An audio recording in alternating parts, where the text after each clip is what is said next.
En la mayoría de los deportes existe una disparidad entre el nivel real de un atleta y la percepción que el público tiene de ellos, pero esto ocurre especialmente en las MMA. En un deporte donde únicamente se pelea 2 o 3 veces al año, donde se habla tanto y donde hay tanta publicidad, es fácil que los aficionados acaben con una percepción completamente errónea del nivel de algunos de sus peleadores favoritos. Esta es una lista de 10 peleadores que históricamente han sido muy sobreestimados por la prensa y la afición del deporte, y que a pesar de ser populares y taquilleros, sus números dentro de la jaula no corresponden a su fama. Si disfrutan el video, les agradezco que le den me gusta, porque esto ayuda a que YouTube lo muestre a más personas. Sin más preámbulo, empezamos. Esto es MMA en español y estos son 10 de los peleadores más sobrevalorados de la historia de la UFC. Número 10. Ronda Rousey. La mayoría de los integrantes de la lista siguen activos en la UFC, pero en esta ocasión rompimos nuestra regla porque era imposible dejar fuera a Ronda Rousey. El nivel de emoción causado por su dominio en una joven división de peso gallo femenil llevó a los aficionados y periodistas del deporte a perder la cabeza por completo y a hacer declaraciones que hoy en día parecen salidas de un manicomio. Rousey defendió su cinturón 6 veces, finalizando a cada una de sus oponentes, 5 de ellas en el primer round, incluyendo un knockout en 34 segundos y otro en 16 segundos. Esto llevó al comentarista Joe Rogan a hacer la descabellada declaración de que Ronda probablemente podía vencer a la mitad del roster masculino de peso gallo de la UFC, y algunos periodistas empezaron a sugerir que incluso podía hacerle frente a Floyd Mayweather dentro del ring. Hoy en día parece increíble que alguien haya dicho algo así, pero en su momento había gente que lo decía en serio. Poco después descubriríamos que el dominio de Rousey tenía mucho que ver con lo joven que era el deporte en la rama femenina. Cuando el nivel competitivo aumentó, Ronda fue noqueada aplastantemente 2 veces seguidas por grandes boxeadoras, y después de cada una de estas derrotas quedó completamente devastada, al grado de dejar el deporte y negarse a dar declaraciones al respecto.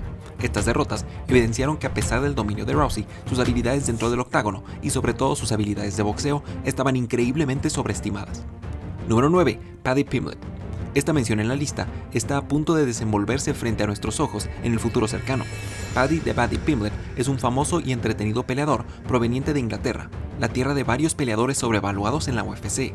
Paddy es muy entretenido y tiene una personalidad exótica e interesante, pero realmente su nivel no está a la altura de su popularidad. En este momento, Paddy tiene una sola pelea en la UFC, y su entrevista al final del combate tiene 1.5 millones de vistas. 1.5 millones es un número que algunos peleadores jamás alcanzan con carreras larguísimas en el deporte, y de alguna manera este joven de 26 años ha causado este nivel de interés, sobre todo en su país natal. El problema es que a diferencia de otras estrellas que en sus inicios tuvieron este tipo de atención, Paddy no parece tener las habilidades para respaldar esta popularidad a largo plazo. Pimblett está en la categoría de peso ligero, una de las más duras del mundo, y en su primera pelea estuvo cerca de ser noqueado por Luigi Vendramini, un buen peleador, pero alguien que no está ni cerca del top 15 de la división. Además, en su antigua promotora, Pimblett tuvo una muy pareja pelea contra Julian Erosa, un peleador que hoy en día tiene 3 victorias y 4 derrotas en la UFC. Paddy tiene buenas habilidades en el suelo, pero lleva su barbilla demasiado en alto cuando pelea, y a pesar de que hasta ahora ha resistido, es cuestión de tiempo para que algún peleador del top 15 de la división aproveche esto y lo domine en combate de pie. Paddy posiblemente reciba muchas oportunidades y sea rankeado alto sin tener muchas victorias, al estilo de Darren Till, pero justo como su compatriota, lo más probable es que caiga cada vez que enfrente a oponentes del top de la división. Número 8. Kevin Lee. Es posible que el peleador de Michigan, Kevin Lee, no esté sobrevalorado en este momento, pero hace algunos años se llegó a decir que Lee podía ser el hombre indicado para derrotar a Khabib Nurmagomedov, y hoy en día pasamos de eso a tener a un peleador que tiene 4 derrotas en sus últimas 5 peleas y que no gana 2 peleas seguidas desde el 2017. Lee es fuerte, atlético, joven, tiene decentes habilidades en el suelo, golpeo sólido y fuertes habilidades de lucha, pero por alguna razón nunca parece llenar las expectativas al momento de subir al octágono. Algunos creen que esto es porque su cardio es deficiente o simplemente porque no toma las mejores decisiones dentro de la jaula. El momento cumbre de la carrera de Lee fue su emocionante pelea por el cinturón interino de peso ligero contra Tony Ferguson en 2017. Kevin empezó fuerte, pero quedó agotado y terminó sometido en el tercer round. Aún así, su popularidad se fue al cielo, porque apenas tenía 25 años, y aunque nadie pensaba que tendría una oportunidad contra Ferguson, estuvo cerca de derrotarlo en el primer round. Desde entonces, la gente empezó a llamarlo el futuro de la división, y Kevin parecía plenamente confiado de que así sería. Pero sorprendentemente, desde ese momento en adelante, Lee tuvo un pésimo desempeño en la UFC. Cayó ante Al Iaquinta y esta dura derrota lo hizo cambiar de división al entender que sus oportunidades de pelear por el cinturón eran reducidas. Empezó welter, debutó con derrota ante Rafael Dos Anjos, así que volvió a bajar a peso ligero y derrotó espectacularmente a Gregor Gillespie, solo para caer en una guillotina de Charles Oliveira y dejar el deporte por un año para prepararse para su regreso.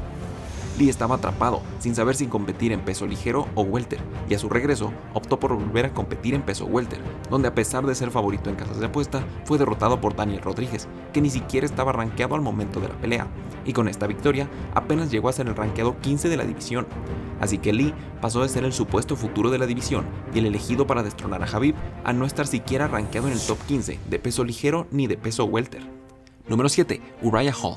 En cierto momento, los periodistas del deporte dijeron que Uriah Hall podía ser el siguiente Anderson Silva. Si eso no es sobreestimar el potencial de un peleador, nada lo es. Hall tiene un estilo llamativo, con movimientos de karate y patadas explosivas, lo cual en cierto momento lo hizo ver como una gran promesa de la división de peso medio. Pero en el futuro, descubriríamos que a pesar de ser un golpeador llamativo, no tenía un estilo bien redondeado y no estaba cerca de siquiera poder llegar a disputar el cinturón o entrar al top 5 de la división.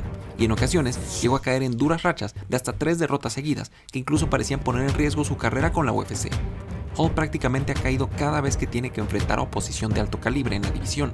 Ha perdido contra Kelvin Gastelum, Robert Whittaker, Derek Brunson, Gegard Mousasi y Paulo Costa.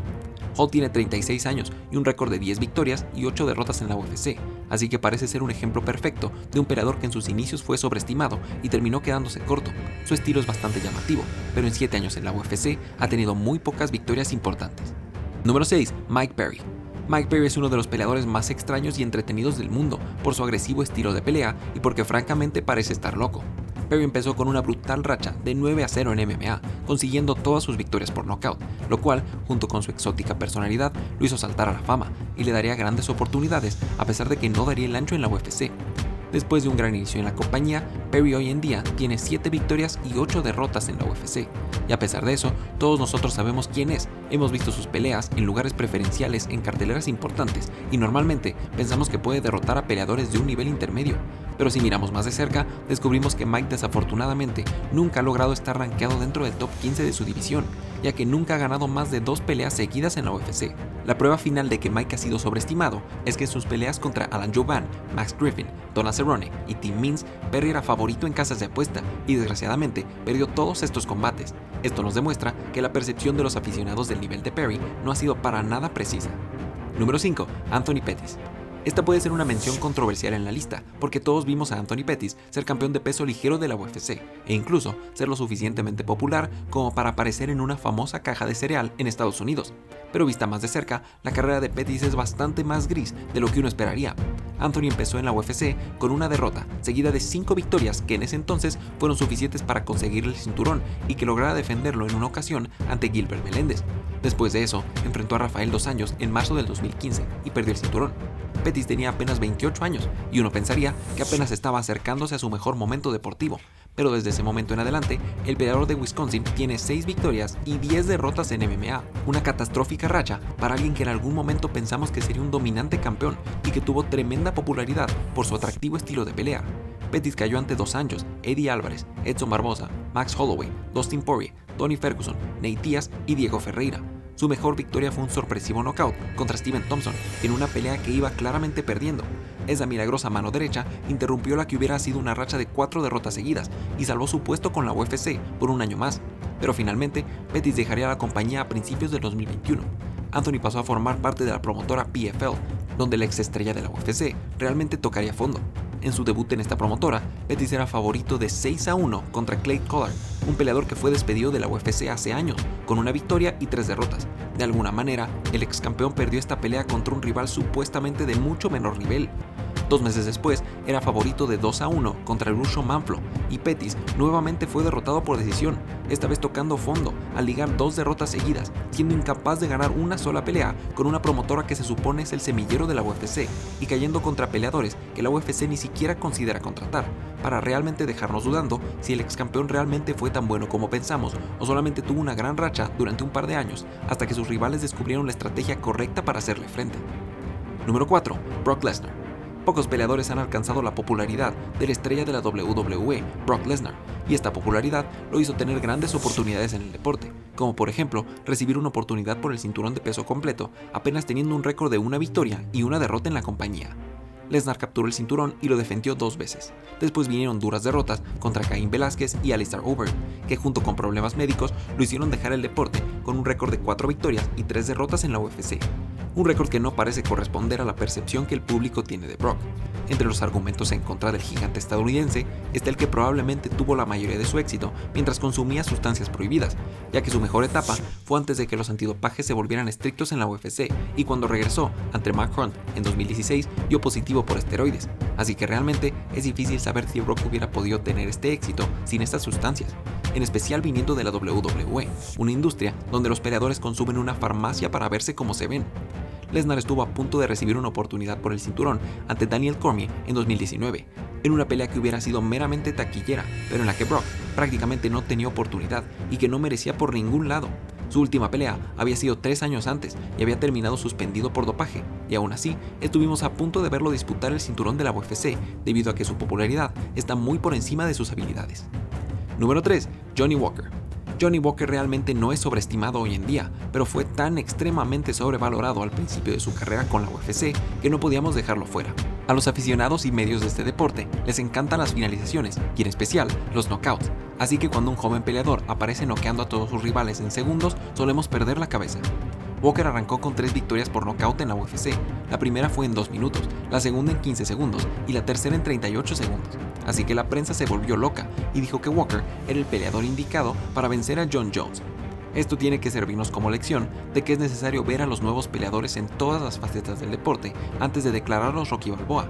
Nadie había visto a Johnny en el suelo, ni en una pelea larga, ni intentando derribos, ni sabíamos que tanto resistiría su barbilla, así que fue una locura decir que podía derrotar a Jones, y en sus siguientes 2 peleas lo descubriríamos. Resulta que la barbilla de Walker no es la más resistente del mundo, y a pesar de ser gran favorito contra Corey Anderson, fue noqueado en 2 minutos del primer round. 4 meses después, fue derribado y controlado por Nikita Krylov. Así que estas fueron las respuestas a la incógnita sobre su resistencia a los golpes y sus habilidades en el suelo. Y hoy en día, Johnny es considerado un explosivo peleador de media tabla de la división, pero quedó claro que estaba muy lejos de las descabelladas expectativas que hubo al inicio de su carrera. Número 2. Nate Diaz. Esta puede ser una mención criticada en la lista porque Nate Diaz tiene muchos aficionados debido a su entretenido estilo de pelea y a su apellido y a su personalidad fuera del octágono, pero siendo realistas, Nate ha logrado convencer a la mayoría de los aficionados del deporte de que tiene un nivel mucho más alto del que ha demostrado dentro de la jaula. Actualmente, Nate tiene 15 victorias y 11 derrotas dentro de la UFC, pero 5 de esas victorias fueron sus primeros 5 combates en la compañía, del 2007 al 2008. Del 2009 hasta la fecha, Nate tiene más derrotas que victorias dentro del octágono.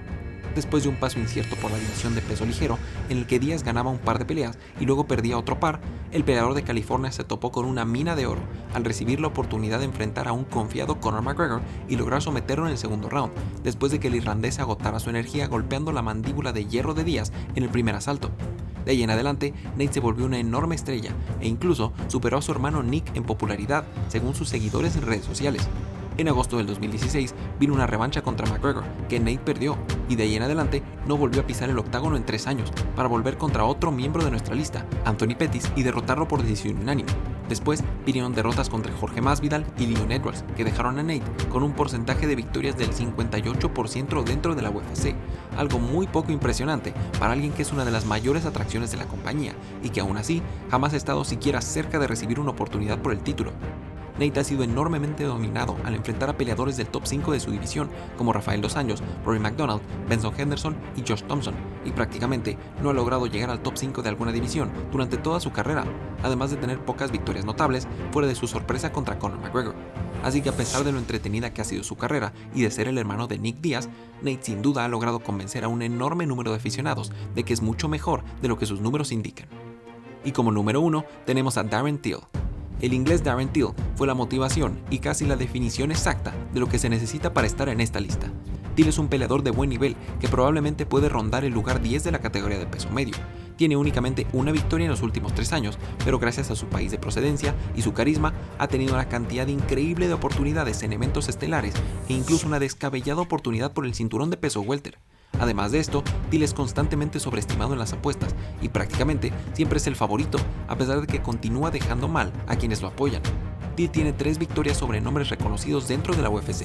La primera fue contra Donald Cerrone en 2017. En esta pelea, Till era 10 años más joven, pesaba cerca de 10 kilogramos más y Cerrone venía de 2 derrotas seguidas a sus 34 años. Después vino una apretadísima victoria por decisión contra Stephen Thompson en un evento principal que fue en Liverpool, la ciudad natal de Till. 22 de los 25 miembros de la prensa presentes en el evento calificaron la pelea para Thompson, al igual que 68% de los aficionados en línea, así que esta victoria bien podría tener un asterisco. Su tercera victoria relevante vino un año después, en la categoría de peso medio, en una decisión dividida contra Kelvin Gastelum. Estas únicas 3 victorias le valieron a Till ser programado para un evento estelar 6 veces en carteleras de la UFC. Para ponerlo en contexto, esos son más eventos estelares que Kamaru Usman, Francis Ngannou, Dominick Cruz, Khabib Nurmagomedov y el mismo número que Israel Adesanya. Esa es la calidad de peleador que normalmente encabeza 6 carteleras estelares de la UFC, y de alguna manera, Till ha logrado hacerlo con un récord de 6 victorias y 4 derrotas en la promotora, y a pesar de tener 4 derrotas en sus últimas 5 peleas, es posible que sus miles de aficionados ingleses vuelvan a conseguirle un evento estelar en el futuro cercano. Además de encabezar eventos, Till ya tuvo una oportunidad por el título en 2018, siendo Stephen Thompson el único peleador rankeado que había vencido hasta ese momento, pero posiblemente lo peor del caso ha sido la increíble sobreestimación de Till en casas de apuesta. Till era un amplio favorito en su aplastante derrota contra Derek Brunson, era un favorito aún mayor en su derrota por nocaut contra Jorge Masvidal, y su pelea contra Tyron Woodley estaba marcada como un combate completamente parejo, 50-50 para ambos peleadores. Estos números son en parte determinados por el dinero apostado por el público, así que esto nos habla de lo claramente sobrevalorado que el inglés ha sido a ojos de los aficionados. Esperemos que Till pueda reponerse y demostrar que la fe de sus aficionados y de su país no es infundada, pero hasta la fecha no hay un gramo de evidencia como para pensar que Till puede pertenecer al top de la división de peso medio o welter, por más entrevistas, comerciales y eventos estelares que la UFC quiera darle. ¿Cuál les pareció el peleador más sobreestimado de la lista y con cuál no están de acuerdo? Pueden dejarlo en los comentarios. Les agradecemos que se suscriban para mantenerse al día con todo el mundo del MMA. Gracias, que tengan un buen día y que Dios los bendiga.